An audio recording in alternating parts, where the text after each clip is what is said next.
కపిల్ శర్మ అవమానకర వ్యాఖ్యలు. Director Atlee strong counter.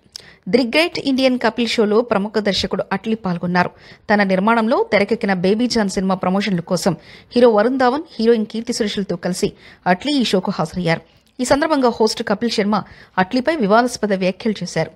అట్లీని ఉద్దేశించి star హీరోను మొదటిసారి కలిసినప్పుడు మీ పేరెక్కడా అని ఎవరైనా అడిగారా అని పరోక్షంగా అతని రంగును ప్రస్తావించారు. ఆ వ్యాఖ్యలకు అట్లీ గట్టిగా కౌంటర్ ఇచ్చారు. తొలిసారి ఏఆర్ మురుగదాస్ను కలిసినప్పుడు తన రూపం రంగు కాకుండా తన కథపై ఉన్న నమ్మకాన్ని మాత్రమే చూశారని అట్లీ స్పష్టం చేశారు. అట్లీ సమాధానం వినగానే కపిల్ నవ్వుతూ కవర్ చేస్తున్నప్పటికీ ఈ వీడియో వైరల్ అయింది. కపిల్ శర్మ తీరుపై సర్వత్రా విమర్శలు వెలువడుతున్నాయి. కామెడీ పేరుతో వ్యక్తిత్వం, రూపురేఖలను కించపరచడం తగదని పలువురు అభ్యంతరం వ్యక్తం చేస్తున్నారు.